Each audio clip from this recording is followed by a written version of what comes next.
To give us the Word of God, let's welcome our beloved church pastor, Pastora Diwani Oliva. Praise God! Malakas na palakpak para sa Diyos na buhay! Para matamlay ang palakpak! Hallelujah! Purihin ang Panginoon! Praise God! Talaga naman, nangangamoy pag-ibig, nangangamoy relasyon. Bakit nga ba ang napiling buwan ng pag-ibig Pebrero? Ano po? Pwede namang Mayo para birthday ko. Pwedeng Oktubre, birthday ni Brother Eddie, o kaya birthday nyo, di ba? Bakit kaya, meron ang Pebrero, at ito daw po ay talagang mabulaklak ang buwan na ito. Pero higit kailanman, ang pag-ibig po ay walang buwanang okasyon. Amen. Araw-araw ay pag-ibig sapagkat hindi na kayang pasubalian at hindi kayang burahin ang kasaysayan kung bakit isinilang si Kristo at namatay siya dahil sa kanyang marubdob at malalim na pag-ibig sa sangkatauhan. Amen. Are you excited? Excited po tayo. Bakit po? Sapagkat napakaganda ng tema sa buwang ito. Alam niyo po ba na ang tema po natin sa buwang ito, it's all about Christ's love is the answer. Everybody say, Christ's love is the answer. Amen. Building a stronger relationship.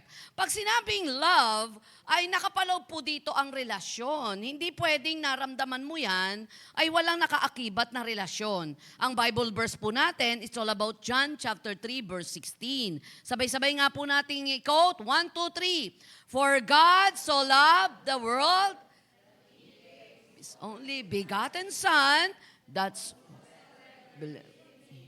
shall not perish, but have very good children. Palakpakan natin ang Panginoon. Praise God.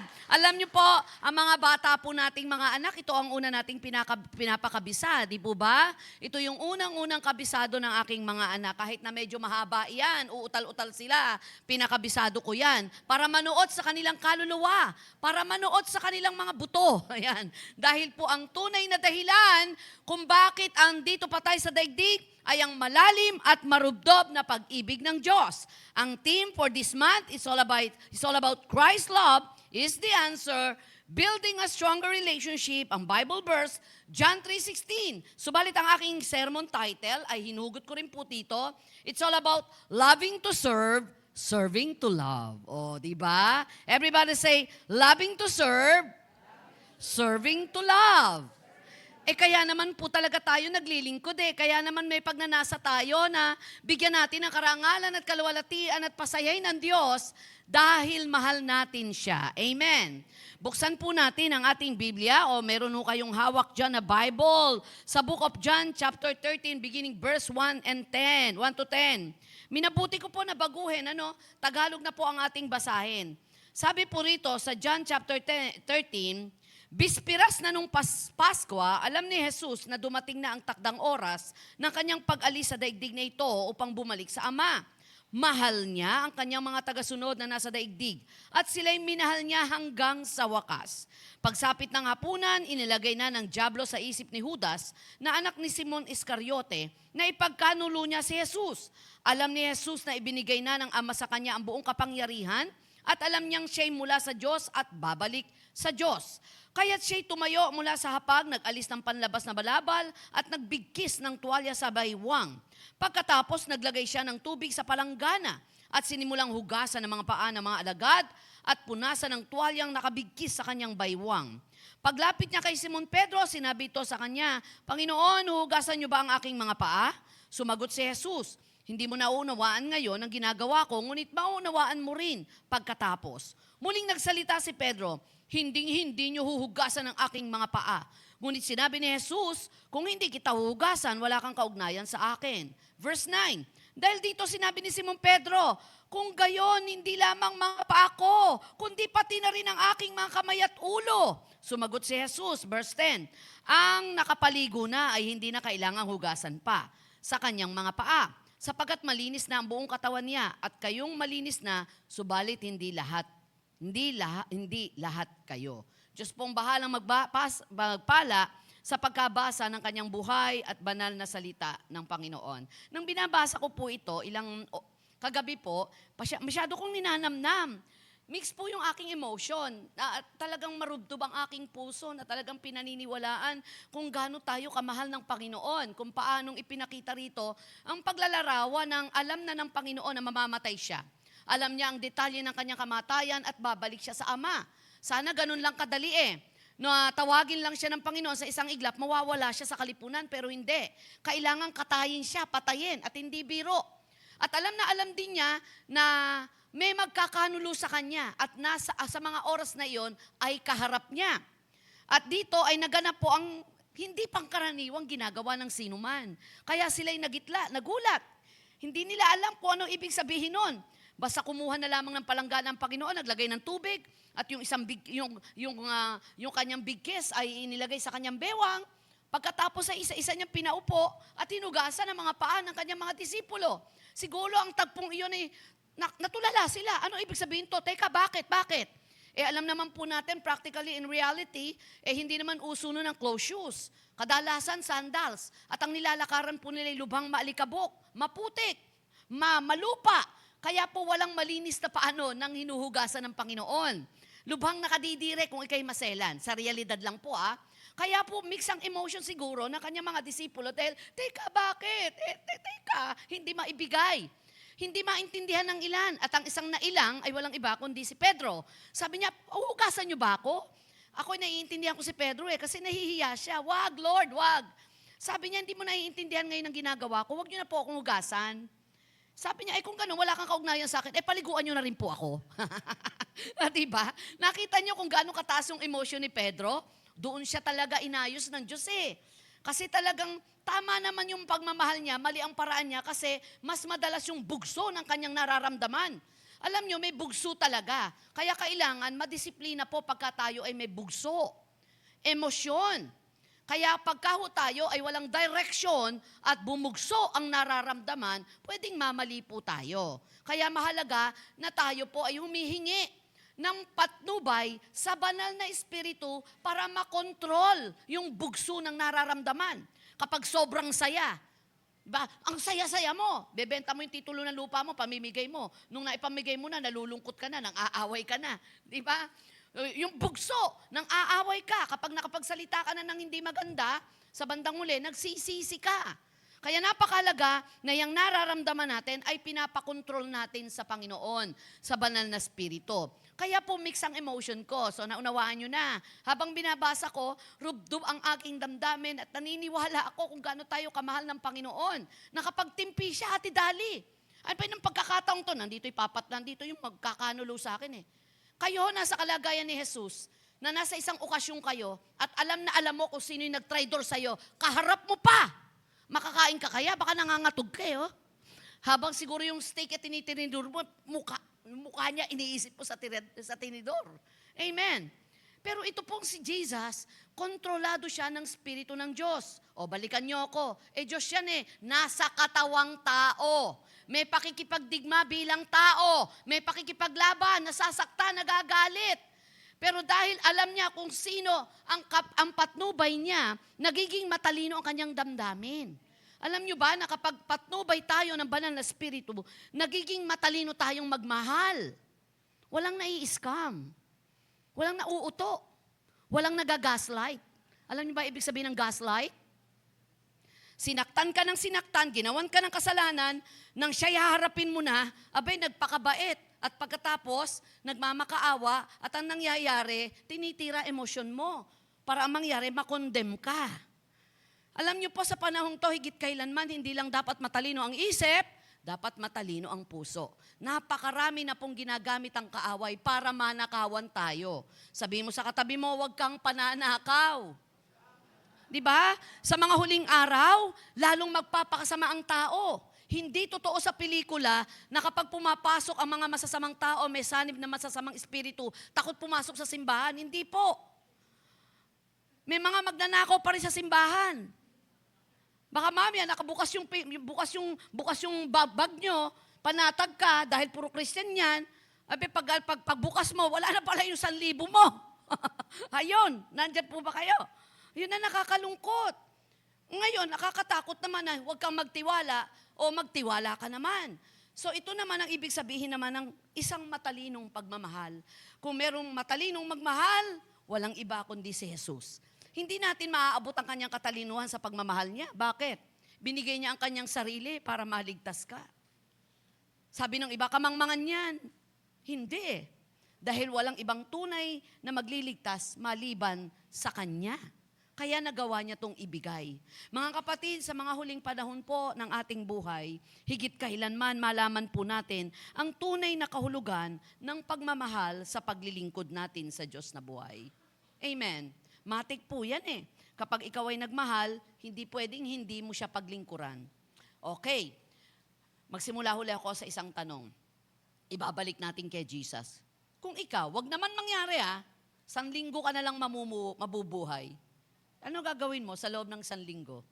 Naku, alam ko na sasabihin nyo, pabanalan tsak tayo. Pastora, ugugulin kong panahon, mag-share ako ng Word of God, ibebenta ko lahat ng kabuhayan ko, di ba? Ganon tendency yun eh. Di ba? Hindi ako kayo magta-travel, kahit 1 day lang. Di ba parang wala na sa isip mo? Magta-travel pa ba ako? 1 linggo na lang. Tatawagin ko lahat ng mahal ko sa buhay. Lahat ng mga kamag-anak kong may sama na loob sa akin. Patatawag ko na. Magpo-post na ako sa Facebook. Patawarin niyo ako sa lahat ng mga nabuli ko. Di ba? Maraming papasok sa isip natin.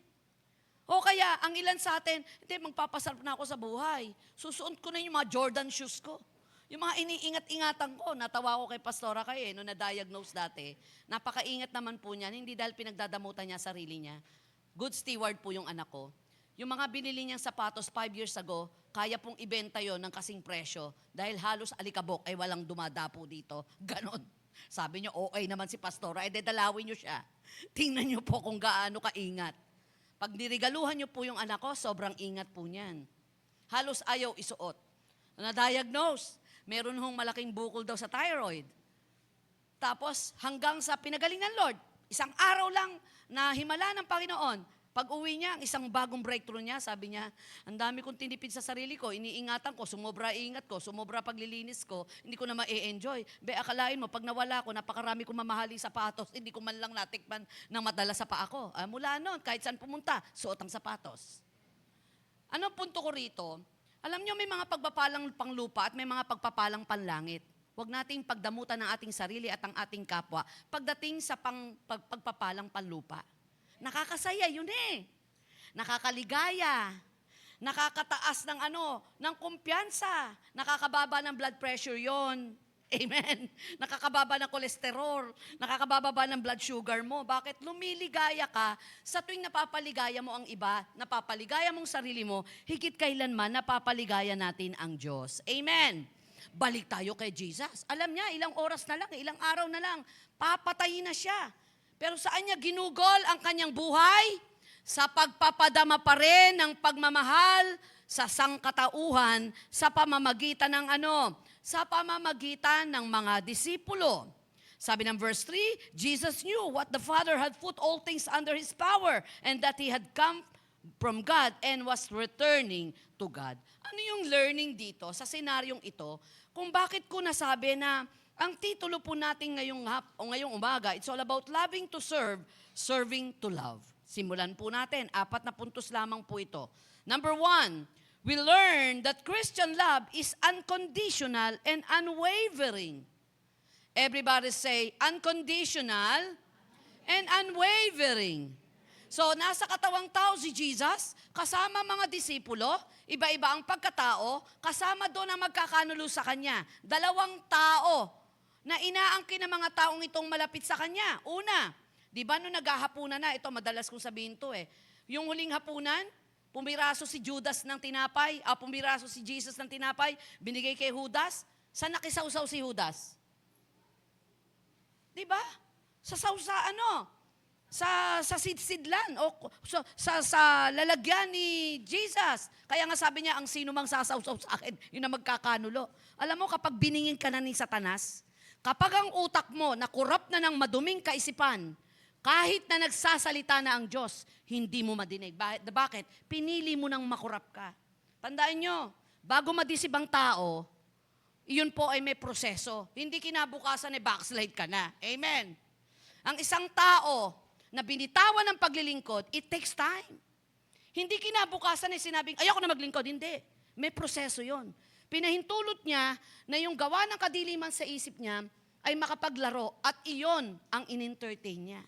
Kaya si Judas, kahit sabihin ni Jesus na, yung magsawsaw sa akin, yun ang magkakanulo. At hindi nyo namalaya na wala namang ay, ikaw nagsawsaw, ikaw. Hindi. Bakit? Abala pa rin ang mga disipulo sa iba't ibang takbo ng kanilang isipan, hindi nakatuon sa announcement. Kaya yung wala yung katabi mo, hindi alam na may gawain tayo ngayon. Pakichat. Amen. Abala. Bakit? May ina-announce si Jesus, walang nakarinig. So ito nakita natin, ganun ka-close si Judas. Pinggan na may pinggan, baso na may baso, tasa na may tasa, sinasawsawan. Abi kami nga mag-asawa kami mag-asawa, natatawa yung anak ko. Kami sweet. Sa totoo lang, pwedeng emergency, dumating sa point na walang toothbrush, siya may baong toothbrush, pwede kong gamitin yun kasi asawa ko siya. Pero hindi kami pwedeng magsama sa isang pigan. Hindi ko nga ulang kaya, hindi ko kaya ipaliwanag yun eh. Yung ginagawa po ni Lot at saka ni Leo, isang pigan ang ginagamitan. Ako hindi, but it doesn't mean madamot ako. Namana po sa akin yun ni Kai. Bibigyan kanya pero hindi. Hindi namin alam kung ano paliwanag. Pero kayang ipahiram ni Kai sa tatay niya kung magkapaasilan ang kanyang sapatos. Siguro merong ilang area lang na, hindi ko alam hindi ko kaya paliwanag. Basta ito yung ako pero hindi basehan ng pagmamahal ko to eh. Hindi kita pasasalo, pero kaya kitang bigyan ng another pinggan. At ipagsasakripisyo ko yung pagkain ko, ilalay ko sa ibang pinggan. So mahirap ipaliwanag, may kanya-kanya tayong pagkatao minsan, ano po. Pero pag Diyos na pag-uusapan at sasaluhan ako ni Lord, ay nako, ibang usapan na yan, Lord. Sige, salo tayo. Basag na doon. Amen. Mapabasag kung ano man yung prinsipyo at pagkataong nakatanim sa akin. Kaya tingnan mo, makita mo, close na close si Judas. At inayaan naman ni Jesus. At nakita nyo kung gaano ka-close si Peter. Ano sabi ni Peter?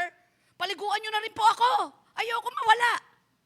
So huwag kayong magtaka na minsan kung sino yung pinakamalapit sa'yo, siyang may pinakamalaking kapangyarihang saktan ka at pinakamagpapaguho ng damdamin mo.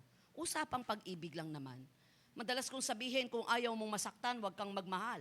Pero kung handa kang masaktan, huwag kang tumigil magmahal. Dahil ang Diyos patuloy na nasasaktan dahil patuloy siyang nagmamahal. Ang isang, palakpakan natin ng Panginoon, ang isang malaking pagsubok po ng pagmamahal ay kapag tayo'y nasasaktan na. Kaya naman pinakita dito, we learn that Christian love is unconditional and unwavering. Verse 1, it was just before the Passover festival. Jesus knew that the hour had come for him to leave this world and go to the Father. Ang ganda ng bandang huli, letter B. Having loved his own who were in the world, he loved them to the end. Mahal ng Panginoon ang mga taong ito hanggang wakas. Sabihin po natin, hanggang wakas. Tingnan po natin yung example. The very verse of our passage shares with us very important fact in Jesus' life. Knowing that his death was at hand, Christ had two choices. Pwede namang pumili siya nung malaman niya na siya'y mamamatay na. Parang ikaw, makapipili ka ng pwede mong gawin at pwede mong piliin. Pwedeng number 1, he could sit off in a corner and wait for the crucifixion and say, forget it. Yun bang, mamamatay ako, papako ko sa krus, edi maglibang na lang muna ako, kalimutan ko yung mangyayari muna. Kailangan ihinda ko sarili ko. Mamamatay ako Po ako sa isang tabi. Isipin ko yung mga magagandang mangyayari. Pero hindi yun ang pinili ni Lord. Number 2, he took a different approach. He chose to love us despite the circumstances. Tinuloy niya yung mission niya. Ilang oras na lang, papatayin na siya. Ilang araw, ilang panahon, papako siya sa krus, mamamatay siya, pero tuloy pa rin siya. Grabe, di ba? Tuloy mo buhay kung pinipilit patayin ng kaaway ang pag-asa mo. Kung may nawala sa'yo, tuloy lang ang buhay. Nawalan ka ba ng material na bagay? Nawalan ka ba ng isang relasyon? Tuloy mo buhay. Si Jesus, mamamatay siya, mawawala siya sa daigdig na ito. Tinuloy niya ang buhay ilang oras at ipinakita niya sa kanyang mga disipulo kung ano pagkatawag sa kanya. Huwag nawang makapagbura ng ating pagkatao kung anong original na tawag ng Diyos sa atin. Amen. Masyado tayo mahabol sa mundo Nakakamukha mo tuloy ang mundo. Ano ba meron ng mundo? Makinang lang yan, pero marupok. Pero kapag niyakap mo si Kristo, maaring walang kinang pero matatag na naglilingkod sa Diyos. Amen! Palakpakan natin si Lord. Kaya anong application dito? Our application is what? Romans 8:38-39. Sabi nga ni Apostle Paul, "For I am persuaded that neither death, nor life, nor angels, nor principalities, nor powers, nor things present, nor things to come, nor height, nor depth, nor any other creature shall be able to separate us from the love of God, which is in Christ Jesus our Lord." Sino bang makapaghihiwalay sa atin sa pag-ibig ni Kristo? Si Jesus ng pagkakataong yun, sa likod ng kanyang isip, habang tinititigan niya mga disipulo, na may meditate niya na ang gagawing pagtatraidor sa kanya at ang pagpako sa kanya sa krus. Detalye alam niya. Pero naging mahinahon siya. Sabi nila, ang tunay daw pong matatalinong tao ay marunong magpigil sa sarili at handang humarap anumang sitwasyon meron ito. Dahil alam niya kung ano pipiliin niyang pwede niyang maramdaman. Ang matalino daw pong tao ay pinipili niya ang dapat niyang maramdaman, lalo na sa panahong kailangan maging matatag siya. Lalo na sa mga huling panahong ito, ang dami po talagang gagawin ng kaaway para makabitiw tayo sa pananampalataya natin sa Lord. So tingnan po natin, tingnan po natin, obserbahan po natin sandali kung anong kahulugan nitong pangyayaring ito na kung saan ay pinakita ni Jesus ang kanyang pagmamahal sa atin. Paano kung ang pag-ibig ng Diyos sa atin ay nakasalalay sa lahat ng karumihang inilagay ng mundo araw-araw sa buhay natin? Paano kaya kung ang pag-ibig ng Diyos ay nakasalalay sa kung tayo ay nagkasala o hindi? Paano kung ang kanyang pag-ibig sa atin ay naaapektuhan ng buhay o kamatayan o mga anghel o mga demonyo sa kasalukuyan o sa hinaharap o anumang kapangyarihan sa itaas o ilalim o anumang bagay sa lahat ng nilikha? Paano na kaya? Tayo nga, di ba?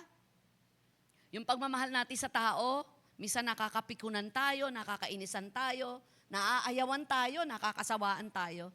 Pero si Lord walang sawang magmahal. Wala po siyang bitawan kung magmahal. Binitawan na po ba kayo? O nabitawan na po ba kayo? O ikaw ang bumitew? Di kaso sa tao ang ganyan eh. Kapag nasaktan mo siya, bibitaw siya. Pero hanggat di mo siya nasasaktan, hawak ka niya.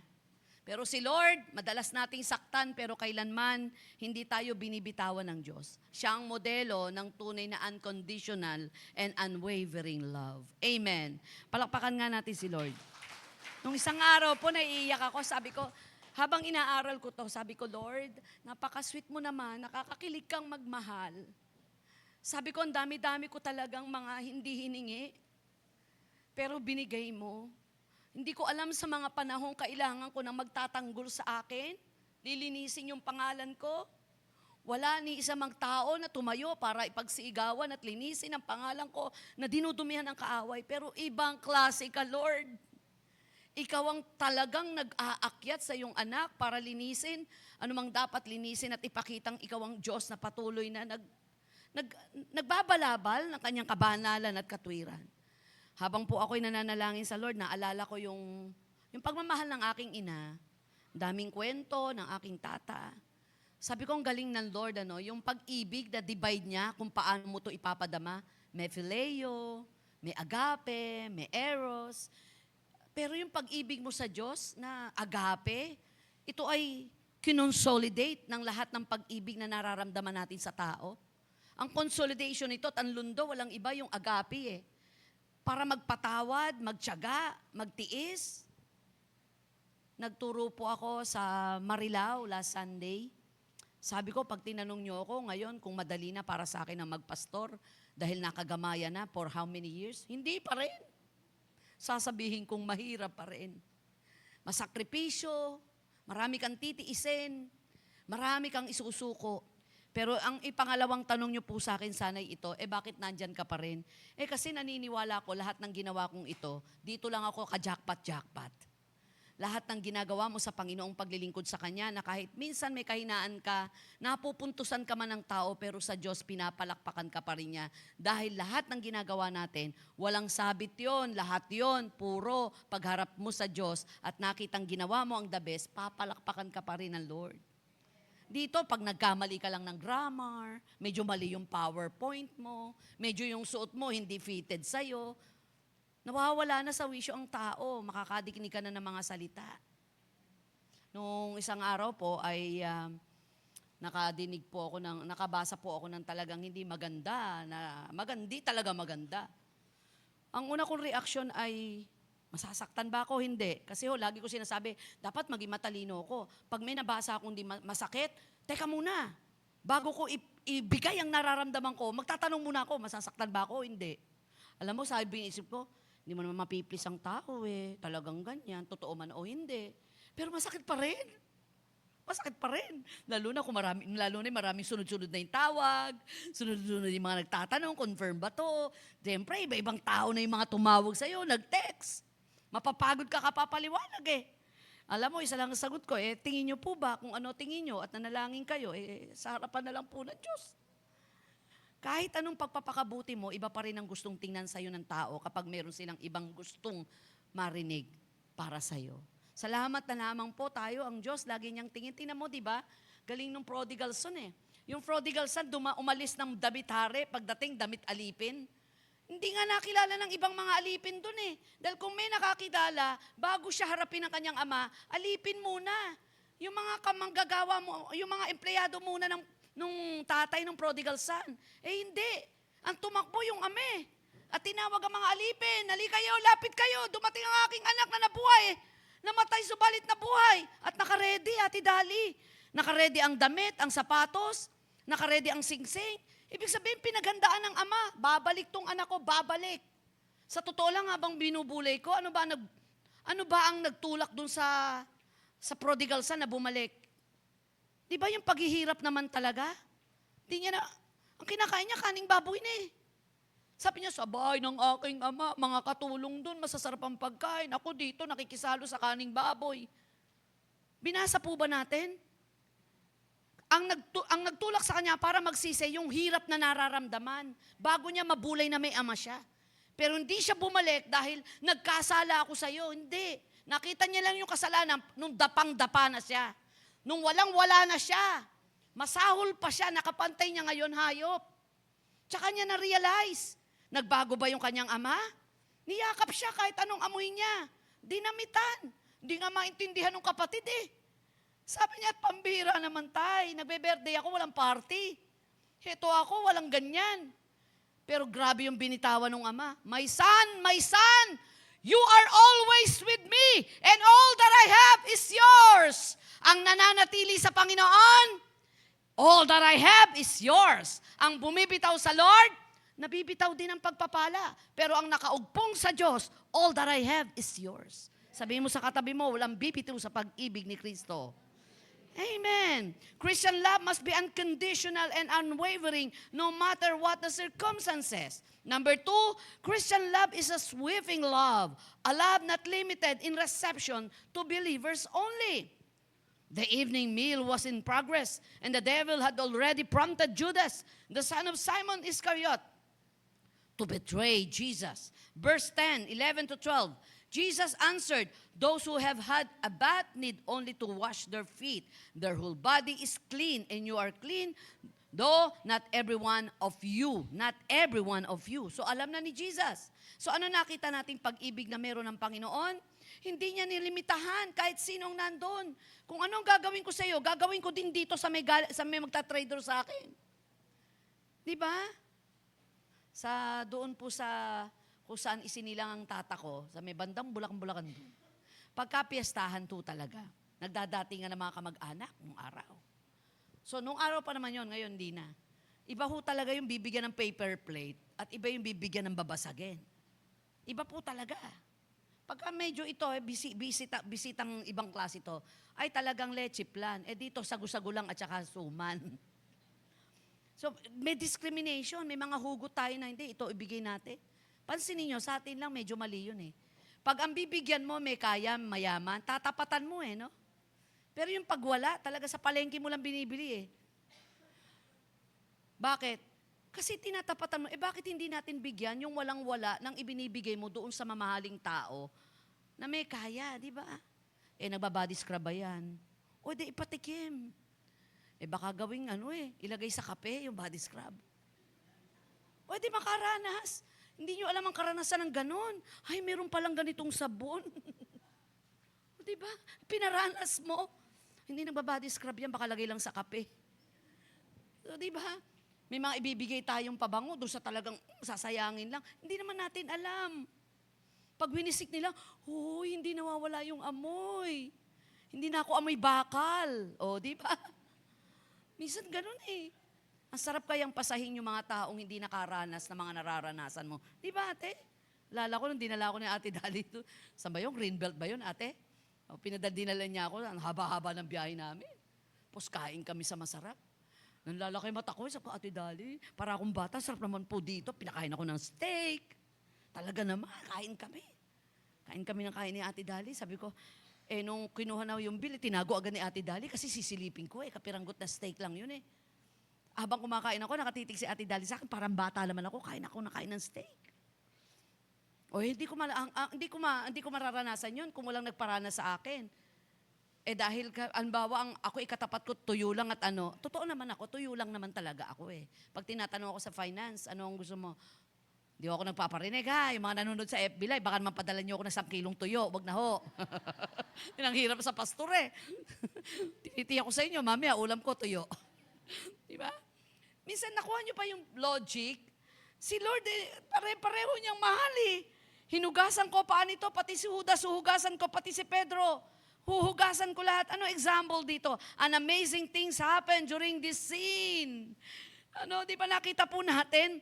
Yung filosofiya nga ng iba, sige, kamutin mo likod ko, kakamutin ko likod mo. Kung ano gawin mo sa akin, yun ang gagawin ko sa iyo.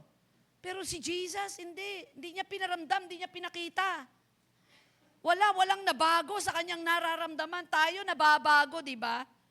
May nababago sa atin. Nababago timpla natin kapag ayaw natin yung taong nakikita natin. Verse 11, say, for he knew who was going to betray him, and that was why he said not everyone was clean. Sabi niya kay Pedro, parinig na naman to eh.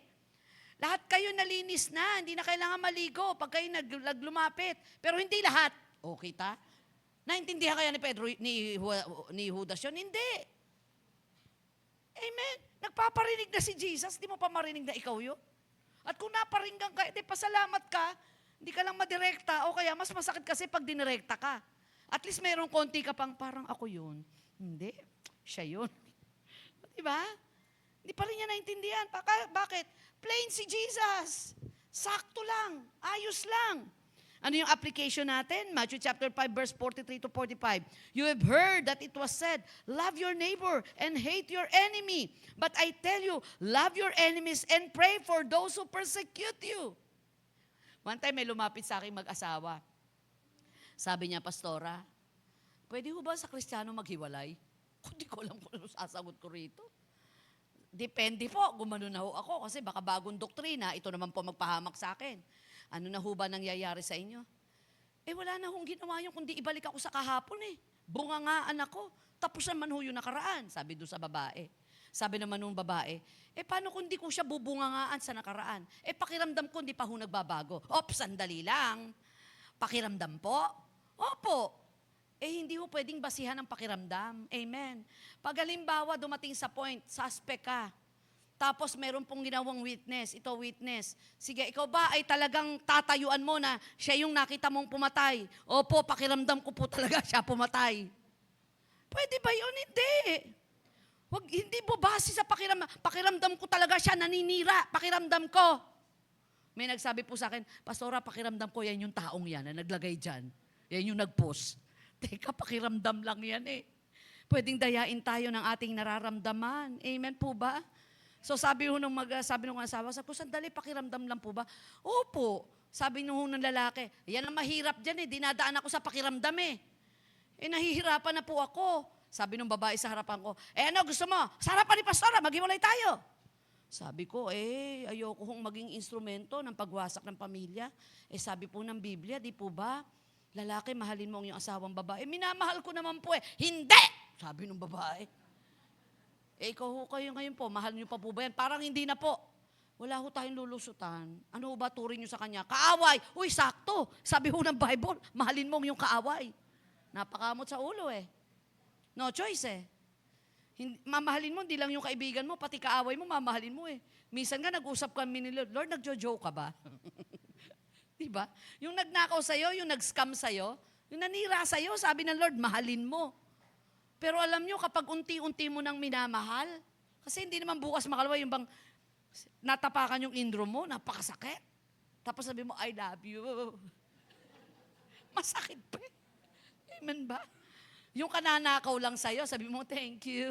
Hindi, naturalis eh. Naalala ko yung sinabi ni Ate Dali, ipapanalangin mo yung nararamdaman mo, ilalapit mo sa Diyos. Dahil kung iyan ay hindi mo ilalapit sa Diyos, patuloy mong mararamdaman ang negatibong damdamin. Pero kapag nilalapit mo na sa Diyos ang nararamdaman mo, nagkakapalitan na kayo ng damdamin ng Diyos. Magkakaroon ka ng puso ng Diyos. Sabi po nung tumawag sa akin kanina, Pastora, ano po ba gagawin natin dito? Ano po suggestion nyo? Sabi ko, sasagutin ko kayo pagkatapos ko magturo. Puso na ng Diyos ang nararamdaman ko. Kahapon, Lot, puso ni Pastora Diwani yon. Demanda natin niya. Pero ngayon po yung puso ko, iba na eh. Alam kong ito ang pinakatama. Kahit na nasa katwiran ka para gumanti ka, nasa katwiran ka para maghabla ka, pero sa isang iglap at nanalangin ka, at ang puso mo'y naaawan at nahabag, champion ka na doon, puso na ng Diyos yun. Amen. Palakpakan po natin ang Panginoon. Ang ibig pong sabihin nito, you want to be my children? Love everyone. I don't care if they hate you. I don't care if they don't deserve it. You love them anyway. You love them because that alone is fitting of members of my family. So the most wonderful thing of all is that Jesus does not just give us a command. He illustrates it by washing the feet of the very man that was instrumental in bringing about his death. Number 3, rejection of Christian love is not an option. Verse 6 to 10. So yung pangyayari po dito, uhugasan na ni Jesus, yung paa ni Peter, pati ba ako hugasan nyo? Sabi niya, hindi ko po pahuhugas yan. Sabi niya, Pedro, you shall never wash my feet. Jesus answered, unless I wash you, you have no part with me. Hanggat hindi kita inuhugasan, wala kang bahagi. Hindi mo naintindihan to. Sabi ni Peter, ganun ba? Pati na ulo ko at katawan ko. In short, paliguan nyo na ako. So, hindi ho option na tayo po ay i-reject po natin yung magandang paraang ginagawa ng Diyos. Minsan may mga hindi tayo maintindihan na sitwasyon. At mabubuting bagay na minsan ayaw natin, mga pangyayaring parang, lalo na ngayon, ayaw natin na masyadong madramang buhay. Diba? Nababasa ko yun sa Facebook. No drama, okay na tayo. No drama. Wala nang pag-uusap, wala nang iyakan, wala nang yakapan. Okay na tayo. Mga ganun ngayon ng mga millennials eh. Mga ganun ng mga kabataan ngayon. Napansin nyo ba yung mga kaedada natin, Flor? Pag tayo na broken-hearted, 1 buwan di ka naligo, di ba? Di ba? Talagang, magang-magamat eh. Ngayon, iba na kabataan. Pag sikat ko, nagka-jowa, kinabukasan, mas maganda yan. Wala, hindi iindahin yan. Di ba? Tama ba? Pag sian, nagka-boyfriend, tapos nagka-break, ay, wala ka inda-inda yan. Lalong gumaganda boses. Lalong magpapaganda. Papagupitan lalo buhok. Iba kabataan ngayon. Nung mga panahon namin ni Rona, mas matanda ako sa namin ni Marjorie. Aminin nyo, kung 7 buwan lang, di kayo lumalabas. Para kayong nanganak. Amen. Ayaw magpakita, ayaw nyo ng liwanag. Ayaw nyo magsuklay. Diba? Ayaw nyo makarinig. Ang ngayon, iba. Nagpapaganda pa, mga broken-hearted. Nagpopost sa Facebook. Diba? Palaban ngayon. Sana lang, maganda yung pakikipaglaban natin. Amen? Ngayon, iba. An example nito, just as the foot washing is about to begin, Jesus already runs into an obstacle. Nung nagsisimula ng magugas ng paa si Jesus, naharap siya sa isang balakid ng distraction. Ano mararamdaman mo pagka pick na pick ka na? Emote ka na. Tapos sabuyan ka. Bumberuhin ka. Di ba? Yung init na init ka, Ate Eden, talagang ang taas-taas ng emotion mo, gagawin natin to, hallelujah! Sasakay tayo sa aeroplano. Paano ako sumabog yan? Naku, Diyos ko, di ba ganun yung pambumbero talaga ng kaaway? Di ba? Yung ang taas ang peak ng emotion mo. Pasukin natin to, mag-evangelism tayo dyan. Naka, hindi tayo papansinin dyan. Iba-iba religion dyan. So ito yung nangyari dito. Ang taas na ng moving. Pero bigla, teka, siguro ang ingay pa ni Peter nun eh. Di ba yung silent mode to? kumuha ng planggana.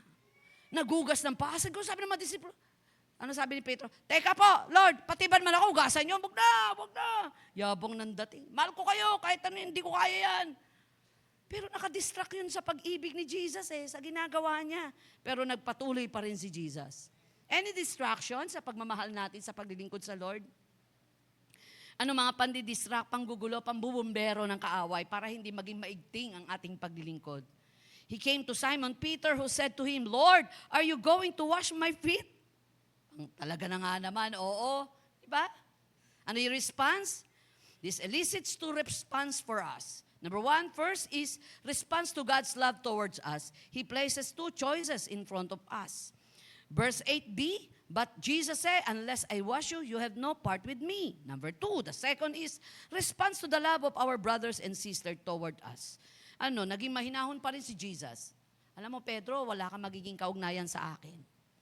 Kaya naunawaan ni Pedro na kailangan niyang gawin iyon. Number four, Christian love is active. Everybody say, active.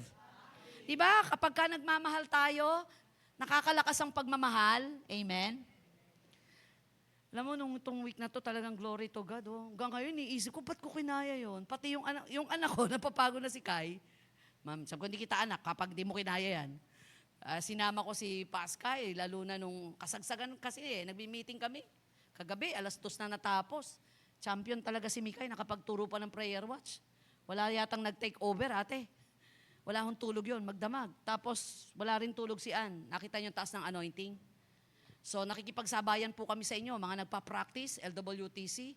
Inggit na inggit po sila. Kung maaari daw, palit naman to. Kayo naman daw po gagawa programa. Si Rael, pag umaati ng meeting, nakaganyan. Kasi gusto niya hong sumali. Yung bunso ko, no? Wala ho tayo magagawa kung saan tayo nilalagay. No? Pero next year, sila Ate Angie, yan, sila Isay, sila Renjoy, sila Jenny, Apple, kayo naman ang gumawa ng programa.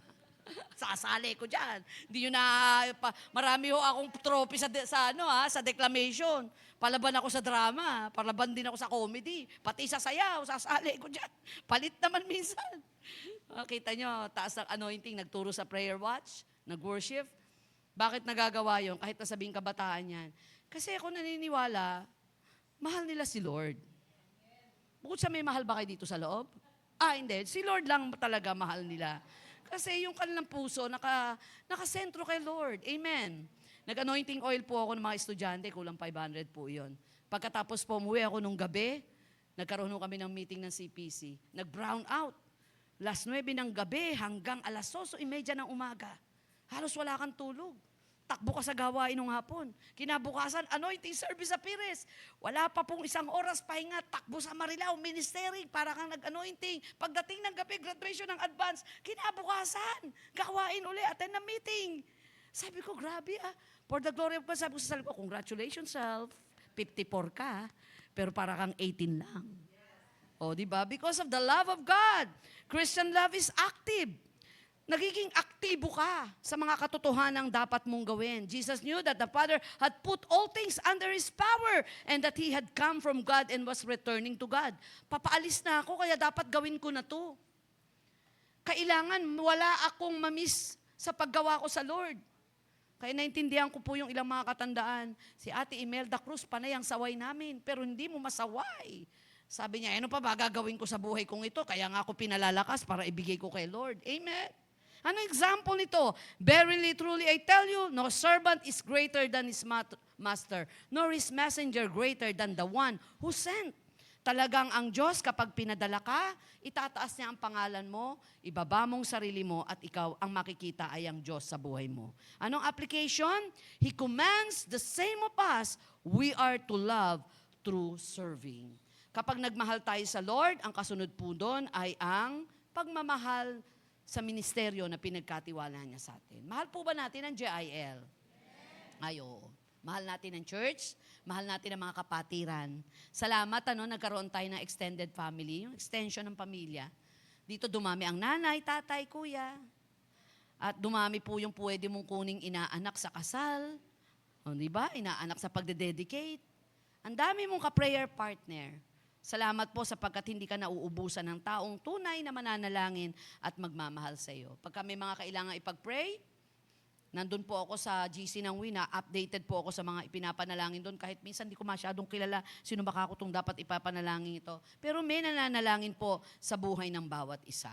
Kamusta po ang ating paglilingkod? Kamusta po ang tibukin ng ating puso sa pagmamahal sa ministeryo ng Diyos? Sa buwan ng Pebrero, buwan ng pag-ibig, hayaan nating mauna ang damhin ng pag-ibig ng paglilingkod sa Diyos at pag-ibig ng Diyos sa buhay ng bawat isa. In conclusion, now is our chance to show love through serving. Love cannot remain by itself. It has no meaning. Love has to be put into action, and the action is service. Let us serve one another. Kung ano pa yung mga bagay na pwede nating ibigay sa ating kapwa, o anumang paraan ng paglilingkod, nawa po'y magbigay ito ng kagalakan sa Lord. Palakpakan natin ang Panginoon, tumayo tayong lahat at minsan pa, naalala ko yung awit, Diyos mahal kita, tunay kung sino ka.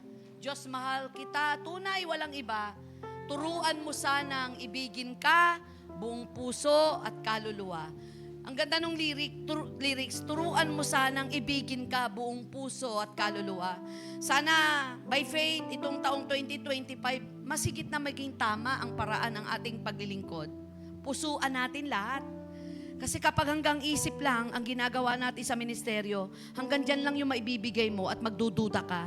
Pero kapag nakalagay, hindi lang ang isip, kundi ang puso, magiging matatag ang ministeryong pinagkatiwala ng Diyos sa atin.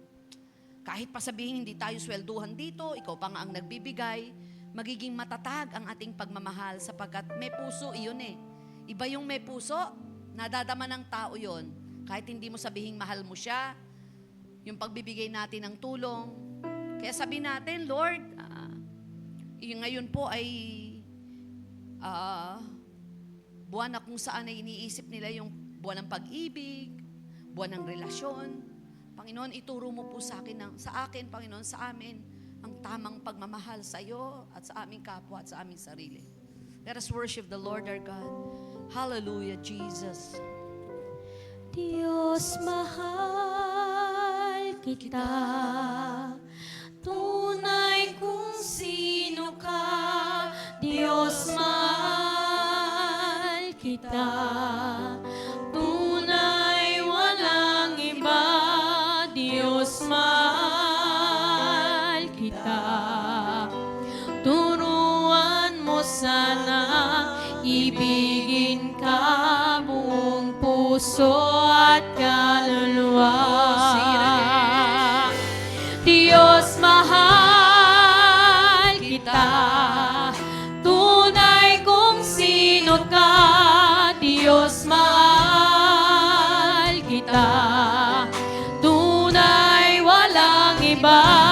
Diyos, mahal kita, turuan mo sana ibigin ka buong Hallelujah! puso at kaluluwa. We give you praise! Diyos, mahal kita, tunay kung sino ka. Diyos, mahal Ito po ang aming kita, panalangin, O Diyos. tunay walang iba. Diyos, mahal kita, turuan mo sana ibigin Sa huling ka awit mo, buong this is puso our at prayer, kaluluwa. Lord. Glory to Jesus! Diyos, mahal kita, tunay kung sino ka. Diyos, mahal kita, tunay walang iba. Diyos, mahal kita, turuan mo sana ibigin ka buong puso at kaluluwa. Panginoon, sa oras na ito, patuloy na binibigay po namin sa inyo ang aming puso.